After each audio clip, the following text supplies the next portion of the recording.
Welcome everyone back to the Profitable Franchisees podcast. My name is Tracey Leak and I'm your host. This is the podcast where we bring powerful stories and strategies to help you to be a more profitable franchisee. And I'm excited today because we've got Tony here from Tony Meredith Coaching.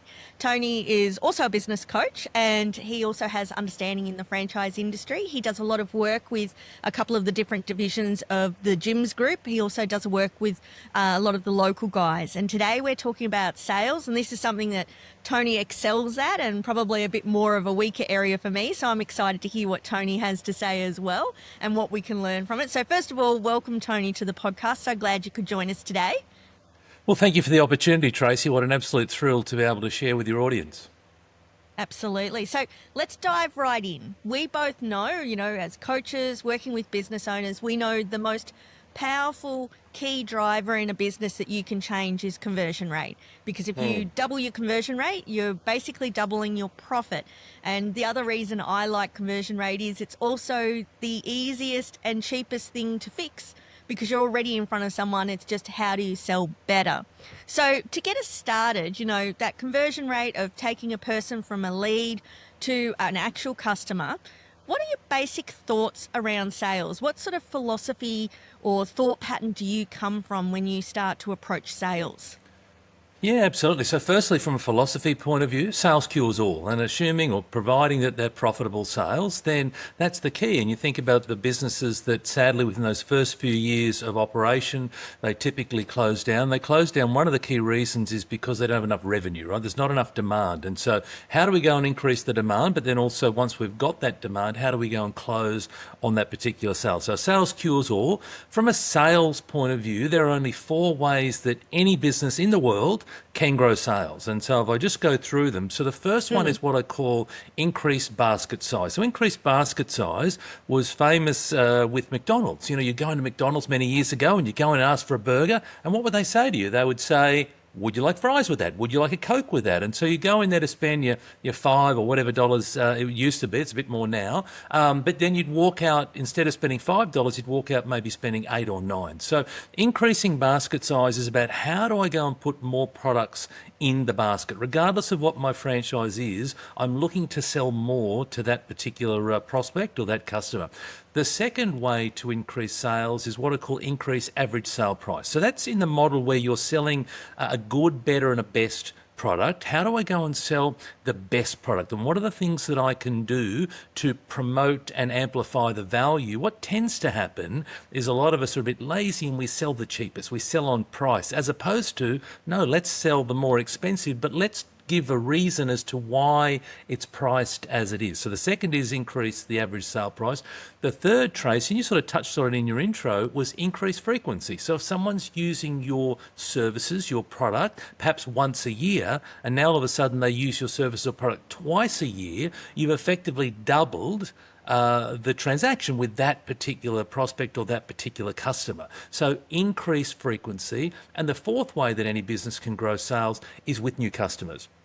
And now what tends to happen is most people that I come across, they want to go straight to the shiny, straight to the new, and they ignore the bit that's right underneath their nose, which is their existing clientele or their existing database. And you sort of alluded to it. It is the easiest sell. Why? Because they already know you. They like you and they trust you. You don't have to go and have a cold conversation. You don't have to go and persuade them why your goods and services are appropriate. You've already done that. And so it's about now with those existing clientele, how can I now go and sell more to those that I've got, whether it be through increasing basket size, average sale price, or frequency. New customers are great, don't get me wrong, but what I find is that we tend to race to that. And again, because it's shiny, because it's new, because it's bright, as opposed to, what is the easier opportunity, which is right there in front of us. And it's funny too, because when you say about new customers, that also involves a whole lot of marketing, which is, the least predictable thing in your business. I had a client just at the end of last year who said to me, I need more customers, I need ideas on marketing. But when we actually analysed their numbers, what they actually needed to work on was they had more than enough leads coming in, and they were converting them to first-time customers. But from their first-time customer to being a second-time customer, their conversion rate was abysmal. And so in actual fact, they didn't need to do anything other than work with their team to make sure they got that customer to come back a second time. Because once they came back a second time, we knew they had them for at least another 8 or 9 times. So I love what you're saying, because it's not, most people when they think sales, they think new customers instead of realizing that there's more to it. Over years, what we do is we accumulate a database. Now, whether you have a database in a formal CRM, a customer relationship manager, when you have a spreadsheet, you may just have loose bits of paper, perhaps it's in your accounting software, whatever it is, you have worked with people over the years and people have come or gone for various reasons, but don't ignore them. Don't let that opportunity go, because it truly is a wonderful opportunity and it's the easier opportunity. Just as a side note, my number one mistake in business is I've never kept the best database after 20 years. You think I should have done that from the start? I always say that to people. So when we think about sales, what's the biggest mistake you see franchise owners make in the area of selling? Well, there's so many. So let me start at the top. The first one is that we have the wrong perception of sales. And that comes from when we're younger. So most people, when you say, are you a salesperson, franchise owner, business owner, are you a salesperson? Oh, no. No, I'm not a salesperson. And they say that because they have this negative connotation of what salespeople are. We think back to maybe years ago, used car sales, manipulative snake oil salespeople, doing all the wrong things from a sales point of view. And we bring that forward to 2025 when the reality couldn't be further from that. And so the first thing is to really change your mindset. Start to be open and recognize that as a business owner, as a franchise owner, you're in sales. Whether you're directly selling, whether you're responsible for your team selling, ultimately you're responsible for the revenue that's coming in to your business. So you want to learn to love sales. That's the first thing. The other is the mindset of, if you tell yourself that sales are hard, if you tell yourself you can't do it, if you tell yourself that that customer doesn't like me, whatever it might be, then you've got no chance, right? So again, you need to start to adopt a growth mindset and change some of the stories that you're telling yourself. Another thing that we do wrong is we tell and we don't sell. And what I mean by that, again, if I go back to sales of old, people used to say, someone who had the gift of the gab, oh, that'd be great in sales, because they could talk. And again, in 2025, I would argue that it's the opposite. We actually want to listen more than we talk. And we want to be able to ask amazing questions. And so we have one mouth, two ears. And from a ratio point of view, you want to listen at least twice as much as you're talking. So ask great questions, open questions, discovery questions, exploratory questions, and then listen, almost like rock back in your seat or wherever you are and just listen to what the prospect or the customer is saying, because now through actively listening to what I'm being told, in my mind, I'm starting to shape and reframe the solution that I'm about to present. As opposed to, what a lot of us do is we dive straight in. We want to talk about things and we want to, talk about the product or the service that we've got, and we haven't really understood what's the need, what's the problem that someone's trying to solve, how do they use this certain thing, what's their objective. Like we don't know any of that because we're not spending the time up front. So spend the time up front. And it reminds me of the final clip in the movie The Wolf of Wall Street. I'm not sure if you remember the clip, Tracey, but where the Leonardo DiCaprio, or his character, he stands on the stage and he comes down and he says, "Sell me this pen." Right? And he goes along and says, sell me this pen, sell me this pen. And the whole idea of doing that is because all the people that on the movie would say, okay, pen, it writes, it's white, it writes in blue ink, etc. And the point to that exercise is actually what you want to do is go, what is it you're using a pen for? When you purchase pens, what are you looking for? How often do you use a pen? What are the key qualities? So the idea is to ask plenty of open style questions. And then once you've got the answers from that, then you can provide your solution. So they're just a couple of things that, that salespeople, franchise owners, business owners, tend to do incorrectly. Yeah, I love that. And, that whole telling instead of selling and those sorts of things, I usually say to people, like, you want to give a customer a buying experience, not a sales experience. They want to feel like they've made the decision to buy from you, not that they've just been told that they should buy from you. And it seems like it's almost the same, but it's a very different feeling for people when they actually experience that, rather than just, someone going full promotion mode on them. Yeah, absolutely. Well, also too, then if I'm the customer or the prospect and you've helped me to buy, then I've got greater ownership, right? And the likelihood of that transaction occurring is going to be increased. So, so you're right. So it's about how do we help those people to purchase. Okay, so let's use a little scenario here. We've got a Mm, mm, franchise business owner. mm, mm, Let's stick with someone in a service based business. You and mm, I both have that commonality. mm, So let's start with that. It doesn't mean it doesn't mm. work elsewhere, but No, no, let's think that's of them. okay. Yep. Um, and currently their conversion rate is really low. Like they come to you and they say, I'm only converting maybe 1 in 10 people that I'm talking to about my Mm, services. mm. Yep. What can I do better? Well, firstly, the great thing is that they're tracking that, right? So, and I would argue that a lot of people aren't tracking it. So, if someone is coming to me and they've tracked that information, that's a positive. And I would just talk about the tracking or the measurement side ever so quickly. So, it's the old adage of what gets measured gets done. And so, simplistically, you don't need to have some fancy CRM. Again, it could just be a spreadsheet or pieces of paper, perhaps on a whiteboard. But you might track from lead through to prospect through to customer. Right. So firstly, track. Now, where my conversions are low, let's try and understand what's gone on. So for example, at what stage in the pipeline is the conversion low? So one of the things that a lot of the groups that I work with, they set a 2 hour window from when the lead comes in to when that lead needs to be contacted by. Now, that's the expectation. That's the minimum expectation. There was a service industry study done in America a number of years ago, and what they identified is actually the first 5 minutes is the golden opportunity to call. So when you get that lead come in, you want to go back to that lead as quick as you possibly can. And the reason is because in 2025, we're busy people, we're impatient. I've inquired or I've put through an inquiry because I've got a situation that I need fixed. I can't wait 2 hours. Like, we're incredibly impatient. So in a lot of cases, first response will potentially win the business. Now, statistically, what they also found in this study is that if you contact that inquiry within 5 minutes versus 30 minutes, you're 21 times more likely to convert. So that would be the first thing that I would consider, and I would get back to that lead or that inquiry as fast as I could. The other thing then is when you're speaking to that person, introduce or adopt a qualification process. So take the time up front just to briefly understand what's going on. Now, qualification process that I use, that I get my clients to use, is a process called CHAMP.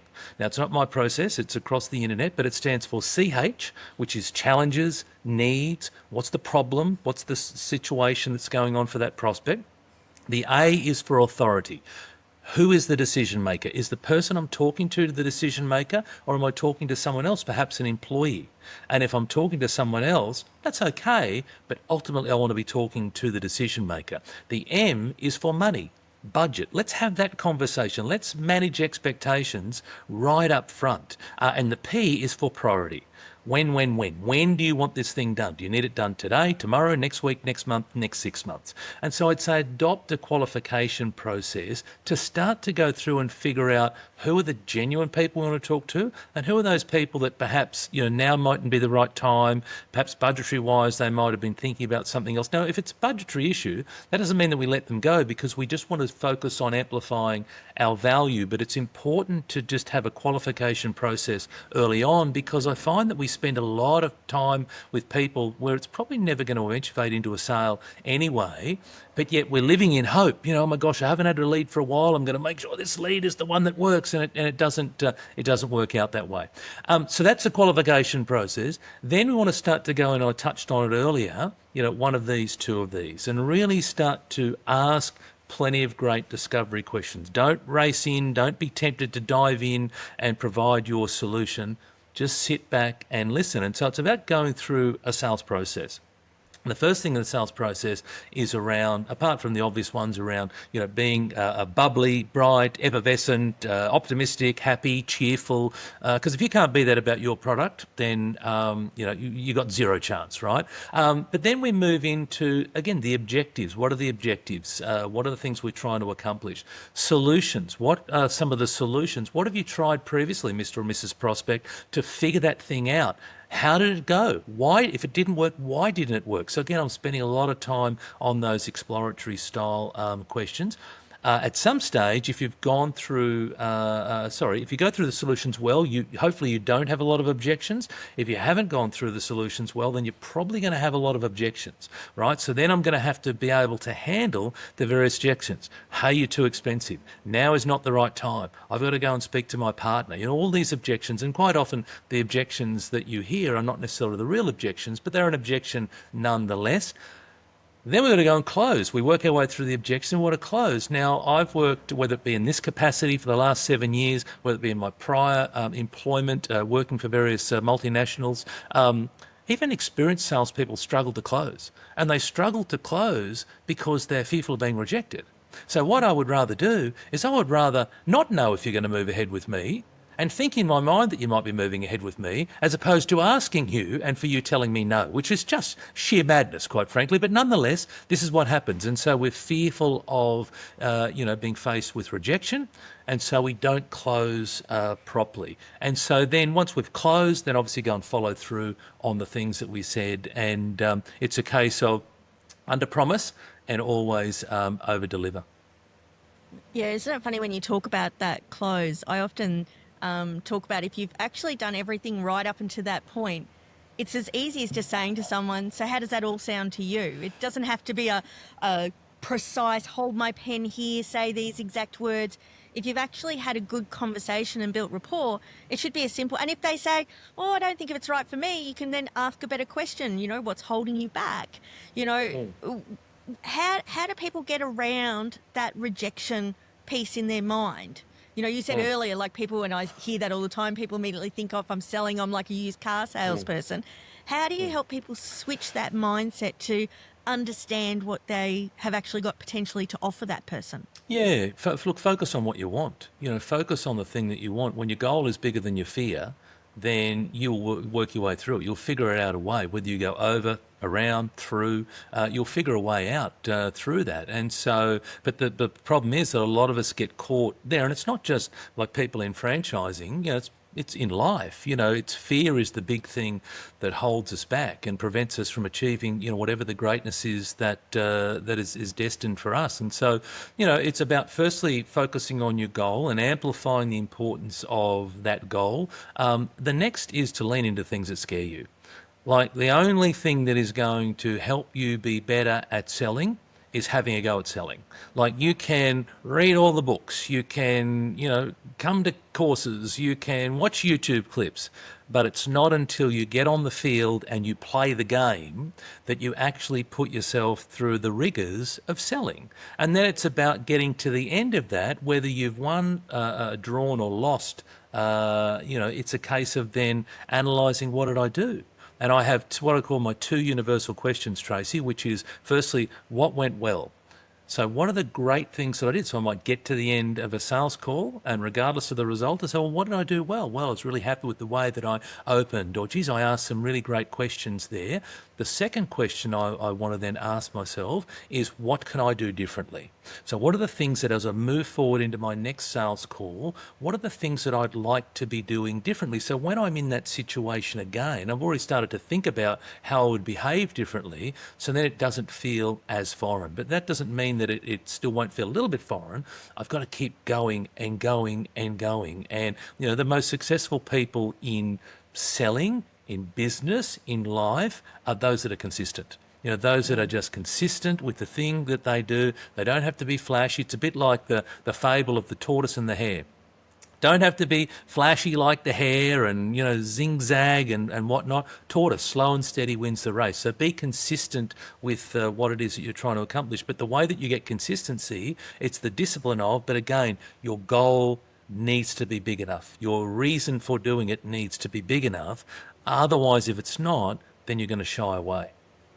Yeah, I love that thought pattern that your goal has to be bigger than, it's going to force you to do what you need to do. And in a positive way. Force sounds bad, but in a really positive way. So let's think about the same scenario again. Let's say their conversion rate from a new prospect to a customer is good, but we look at it and go, hey, the real potential here is that average transaction value, their basket size. How do you recommend to someone who says, hey, I'm converting really well, but I've got the potential that I could be selling more to them? what do you recommend? How do they get their head Yeah. around that? What can they Yeah. do to do that? Yeah, absolutely. We'll start to think about some accompanying products for starters. So it depends on what the franchise business is. So, if the business is in a retail space, for example, merchandise your products in a way that there's complementary products side by side. So in a previous life, I used to work for some pharmaceutical business, and what they did incredibly well is in cold and flu season, you would have the vitamin C next to the tissues, next to the vapor rub, next to the the analgesics, next to the cough mixture, whatever it might be. And so now, if I'm coming in and I'm feeling a little fluey or a little under the weather, I don't want to be walking up and down the aisles trying to figure out, I got to get this, I got to that. I go to one spot, and another company that I used to work at, they created within the supermarkets a Christmas baking end. So again, all the things that were not perishable sat together on this Christmas baking end. So you would have a little tear-off recipe. You select one of these, one of these, one of those, put it in your basket, go and get your perishables, and out you go. So that's one of the things is if you've got a business that has, like bricks and mortar or a store, accompany things together. If it's an online business, you can still do that. Hey, when people bought this, they also bought that. If it's a service-based business, start to think about complementary products and actually just mention them. Like you said before, when it comes to closing, in a lot of cases, if you've done your job properly early on, all you have to say is, are you happy to move forward? You could then say to the client or the prospect, look, when people buy this product, what they also find is when they buy this other one, there's additional value. Right, and so the key message in all sales, and I should have said this at the start, is that from a sales theory point of view, a transaction happens when value exceeds price. And so that's the key message, regardless of what you're selling, regardless of what your business is, value must exceed price. So providing that you could have 1, 2, 3, 5 products, but if the value exceeds the price, then I'm going to transact, right? If the price exceeds the value, then I'm just going to think it's too expensive. And so it's about having those complementary products and also just having the courage to mention them as well. And I think sometimes we're all afraid of actually asking someone if they want more because we get so caught up on with, well, they've said yes, they're already spending money, they're not going to want to spend more. But, you used the example earlier of McDonald's. I worked at Macca's when I was a teenager and through uni, and the number of times you'd have a mum who's got 3 or 4 kids who are ratty and excited because they're getting McDonald's, and you'd say, would you like fries with that? Because they haven't ordered it, and they'd go, did I not order fries? And it's like, no. And she goes, oh, we need fries. Oftentimes, it's not just suggestive selling to sell more. You're actually suggesting something that the person may not realise that they want or need, or that they do need and just haven't thought about it. Or in some instances, especially when you start talking in trade-based service groups or professional services, sometimes there's something that you can pair with it that makes sense, monetary-wise. Like, hey, I'm already here and we're already doing this. We could add this on, and it actually saves them time and money and stress. But because they're so busy, they don't know what they don't know when they're talking to you. Yeah, we're the experts. We are the experts. And so if I'm a franchisee, I'm the expert in my chosen field. And so, let's not expect that the prospect or the customer is going to have all the answers. Now, they may do. Like, it's pretty easy to get knowledge in 2025, but they may not. And so by making them aware of it, it could be as simple as that. I know that, for example, one of the franchise groups that I work with, they will offer a free equipment inspection check. I know that another business that I work with recently in trades, electricians, they would go in for the primary job, which might be to change a light or install a fan, etc. But they would always make sure they checked out the switchboard. Hey, look, whilst I'm here, do you mind if I just have a look at the switchboard and just make sure that everything's in order? Now, that's not to go and sell them something that they don't need, but it's a wonderful service that if there was a problem, and there was an electrician come on board and you neglected to go and check out the switchboard, then that can look really negatively, right? Versus actually going to check out the switchboard and say, hey, look, I've just noticed this, and it might be something that needs to be fixed straight away. It might be, look, I've just noticed that this is starting to go. probably don't need to do anything today, but what I'd like to do is come back in a couple of months' time and just revisit it again. Are you okay with that? It can be as simple as that. Now, from a customer experience point of view, I tend not to use the word customer service. Most people use it. Have a look at most websites. Everyone offers great customer service. What I talk about is delighting customers. How do I go and delight that customer so they have an incredibly memorable experience regardless of what the business is or the franchise is that I'm in? Absolutely. So if we're, a lot of franchise owners, we take a lot of responsibility. We're going to work on our sales and things. A lot of them will then have team that they need to also be selling. And that might be at the counter of a retail store, or they've got team out and about in the field. How do you go from being the franchise owner to actually imparting this knowledge to your team? Because you can't go too hard, and a lot of them may not have a lot of experience in that. What are the key things that they need to teach them, train them on to get them up to skill to be selling? Because as a franchise owner, you don't want to be the only person selling. You need other Oh, of people to course be not. doing that too. What are your Yeah. Look, suggestions there? yeah. Well, the first one is as a franchise owner is to recognise that delegation is a good thing. Empowerment is a great thing, and you want to. So one of the other areas that I focus on, I know we're talking about sales, is in the area of leadership. And so one of the things is that a lot of franchise owners and business owners, they want to control everything. And that's because they're not trusting the people around them. So we've got to figure out, how can we trust those people around us?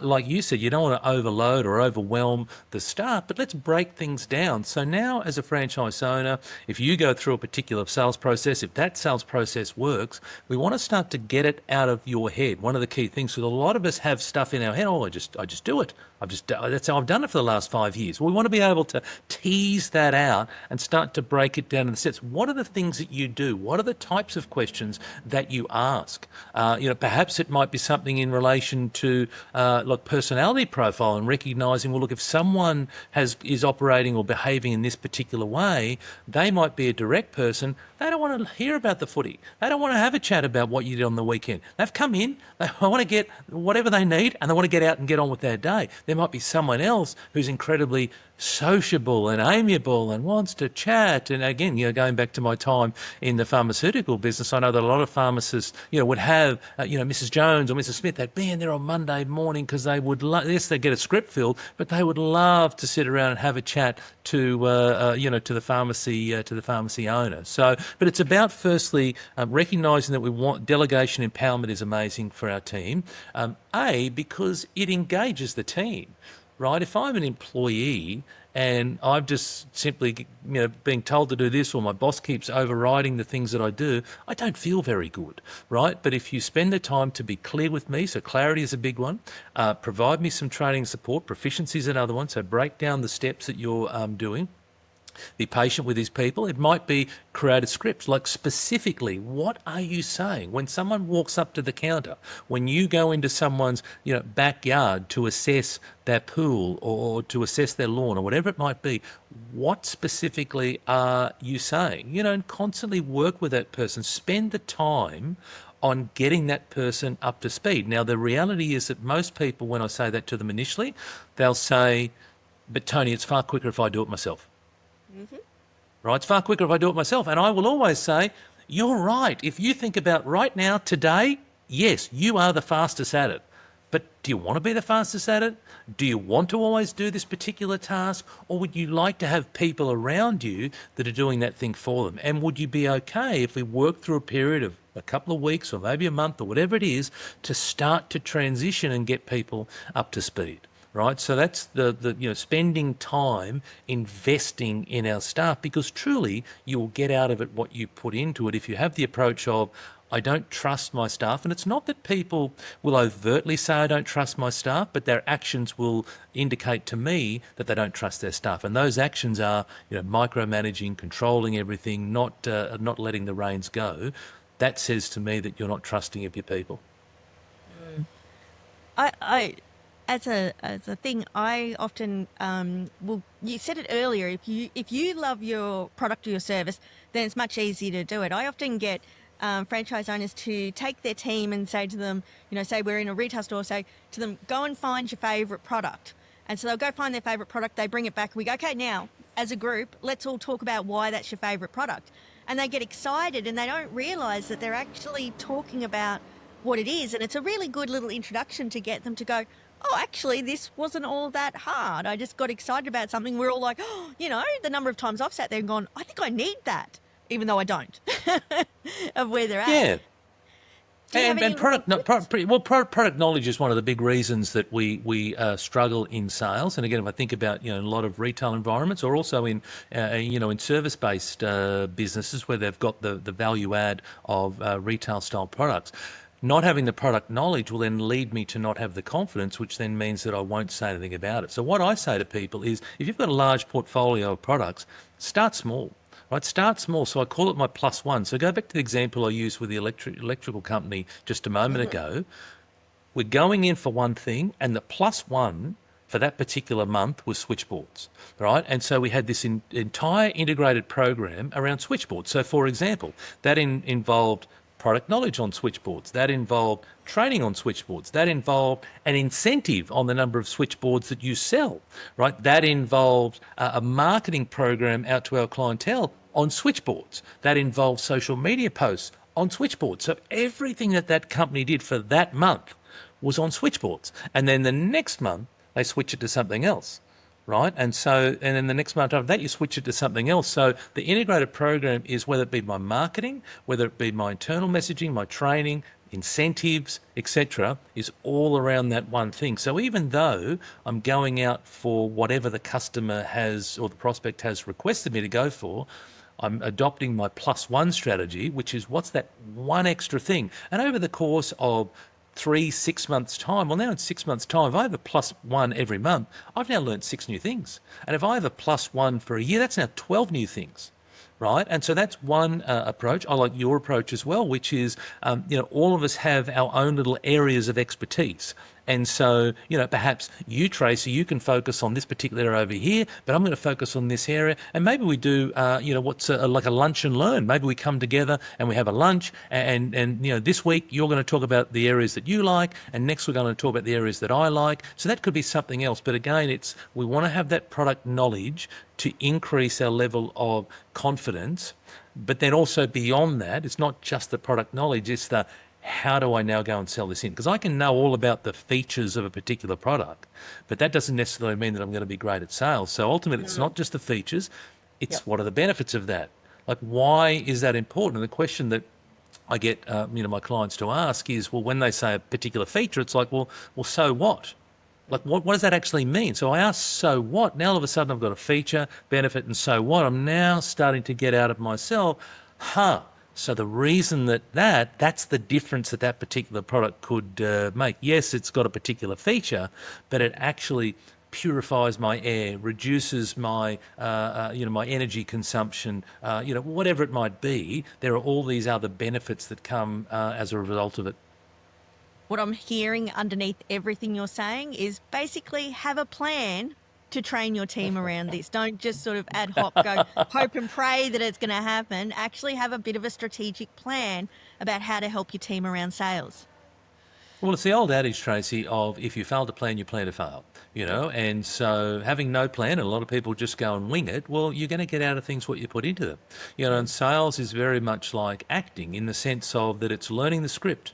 What are the things, so, a whole range of industries that, are successful in sales. It might be in real estate, cars, etc., that, where sales is commission-based, for example. They spend a lot of time on getting people to go through various scripts. What do I say? How do I say it? When this particular objection comes up, what am I going to say? How will I handle that objection? What will I do to close on the particular sale? So there's a whole range of planning that's involved in this. Also planning to have my mindset right.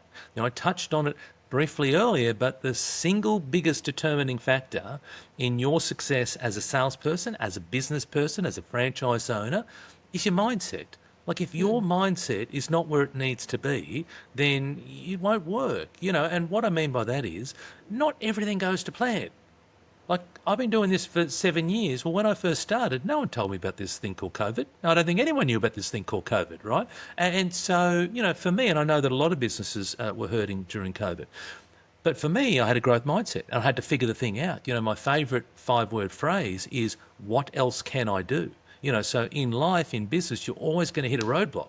But if I constantly say to myself, what else can I do? Who else can I turn to? Where else can I go? How else can I find that information, right? And so the same in sales. If I am not having success for a particular reason, let's try and understand why that's the case. So what are the reasons that people are not choosing to move forward? So, with a number of my clients at the moment, we've just started to get them to track why are people saying no.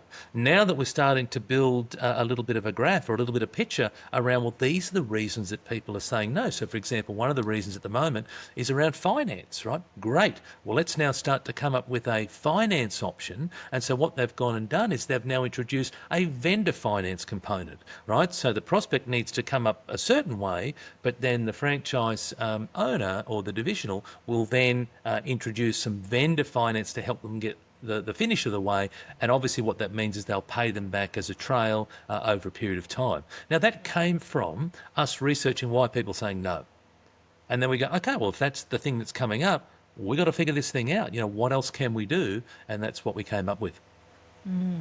So in a lot of businesses, they'll have a bit longer of a sales period. Like they might have to go out and do a quote or put a proposal together. And they need to follow that up. And that's always a sticking point for a lot of people of like, how do I follow up? What do I say? Like they're okay in the initial sale, but then it's like, now I've got to, and I suppose it brings up that fear of rejection. And for some of them too, it might be they do a proposal or a quote that's a no today, but that doesn't always mean it's a no forever. It might be in a year's time that they could go back and revisit quotes or proposals that were a no a year ago. What are your suggestions around that long tail of following up people around that? How do we do that best? Yeah, well, the firstly is to recognise that the fortune's in the follow-up. Right, that's where the fortune is. And Salesforce.com, the world's largest CRM, they did a study a number of years ago, and what they identified is that most people give up. Most people will give up after the first try, the second try, the third try. We'll just give up. We'll throw our hands in the air. But actually, 80% of sales transact at the fifth or more follow-up. But yet only 8% of businesses could be bothered getting that far. That means that 90% of businesses have thrown their hands in the air and said, this is all too hard, right? And so persistence pays. We talked about consistency earlier, but persistence as well. The key with the follow-up is that, don't expect... So I hear a lot of people say, oh, Tony, I've sent that proposal through. They'll come back to me when they're ready. Oh, my gosh. Oh, my goodness, right? Again, I said it earlier, we're busy people. Like we have so many things to distract us in 2025. And it's not that we're trying to be, if I'm a prospect, I'm trying to be rude or elusive, etc. I'm just busy. I'm just living my life. And you know what, that thing that was important at the time, I sort of, I got your email and it's sort of sitting there and I'm going to deal with that. And if me as the franchisee go, well, they'll come back to me when they're ready, chances are it's not going to happen. So I want to facilitate that process. Now, there's a balance. We don't want to be like spam, right? And what I mean by that, and it all depends upon the product and the service, but we don't want to put a proposal through today and then this morning and then this afternoon I want to go and give them a call and tomorrow morning I want to give them a call and tomorrow afternoon. No, we don't want to do that. We want to come up with what we feel is a realistic time frame. So it may be that I've given you something today and maybe tomorrow I'm going to follow up with you. Maybe it might be the next day. Again, depends on, what's the service, what's the size, what's the value of that thing, right? So we need to come up with an appropriate time frame. But again, remembering that we want to get to at least 5 points of follow-up because that's where the magic happens. Now, when we're following up, we don't want to just go and say, hey, it's Tony here from XYZ, I'm following up. What you want to say is, hi, Tracey, it's Tony here from XYZ. I'm calling to see if it makes sense to move forward with the proposal that I sent you, right? It's just a slight nuance, but again, psychologically, it's just not saying, is it yes or no? It's, does it make sense that you want to progress, that you want to move forward with what it is that I'm talking about, right? But be consistent with your follow-up and you'll be amazed that just by simply picking up the phone and following up that you will have phenomenal success. I think it was Woody Allen who talked about that, 50% of success is just showing up, right? And just pick the phone up and give yourself half a chance, right? Now, you've still got to obviously do the job and close down that particular prospect or that customer, but at least remember that the fortune truly is in the follow-up. Don't assume that because you've sent it that they're going to come back to you because they're busy, they're doing other things. Who knows? Like sometimes, stuff might happen. Someone might get sick. Someone might have to go out of town, right? And also, too, the other thing is to not then let the stories fire off. So what I mean by that is, if someone hasn't come back to me, now all of a sudden I'm starting to fire off all these stories going, oh my gosh, they don't like me. Oh my gosh, they don't want my services, right? And so now, from a mindset point of view, I got no chance because, I've talked myself out of it versus going, sales is a process. And I haven't talked about it yet, but there's a thing that I focus on, lead and lag indicators. A lag indicator is the outcome, so the sales result. A lead indicator are the things that I can do, right? The things that sit within my control. So what sits within my control in the example of follow-up is being consistent with my follow-up, right? When I'm on the phone, actually coming up with appropriate phraseology that engages people, to want to at least converse with me. These are the things that sit within my control. These are my lead indicators. I don't fixate or worry about the outcome because I know that when I do the lead indicators consistently and persistently, I will have phenomenal success. But if I fixate on the result and the result doesn't go my way, the problem is that the result is actually out of my control. So whether someone chooses to use my services or not, it's actually not up to me. Like I can persuade, show up, be enthusiastic, ask great questions, be a great listener, but whether someone says yes to me or not is not in my control. So then what I encourage people to do is don't have your emotional well-being attached to something that's outside of your control, because it's a really dangerous place to be. You want to fixate on the things that sit within your control, do more of those things. When we get a yes, it's amazing, right? But remember, let's fixate on the things, the lead indicators that sit with our control. But, going back to the original piece around follow-up, be consistent. Like, be consistent. I have so many sayings. I'm sure your viewers and listeners have gathered that by now. But another is CAPE, which is consistent and persistent effort, right? And it's like put your superhero cape on and be consistent and persistent with all the things that you do. And we've all had instances, if anyone who's ever put something out and had to follow someone up, we've all had instances where we've rung someone, they've gone, oh my goodness, I'm so glad you called. I've been meaning to call you. It's not like it's a pressure thing. So we need to start wrapping up here, but is there anything we've missed? Is there any little hints or tips or things that you think that we haven't covered? I just want to make sure we get it for everyone. I know there's lots we could be talking about, but is there anything one in mind? Yeah. Look. Certainly at a high level, as I said, it's about being consistent. So, if we just sort of put a summary on what we've talked about, there are only 4 ways that we can grow sales. And if you can't remember those, go back to the start of this session. 4 ways that we can grow sales.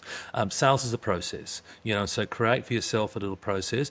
Start to plan, so plan the questions you're going to ask. We talked a lot about questions and listening, active listening, 1 mouth, 2 ears.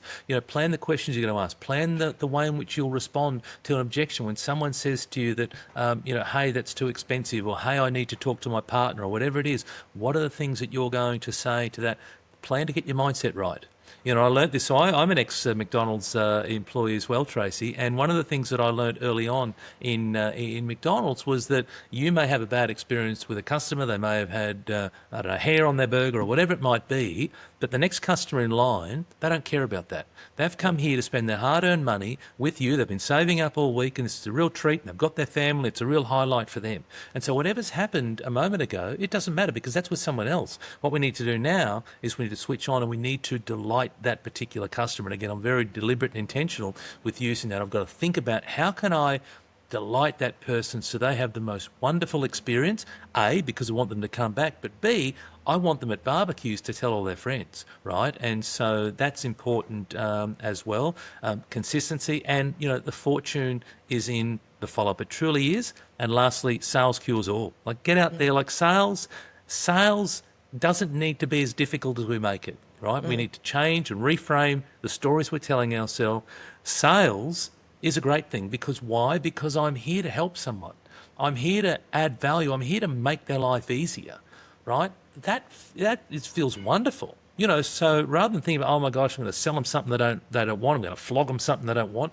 No, I'm here to make that person's life better. I'm here to help them have an easier life, a more profitable life, whatever it might be, whatever is my product or services.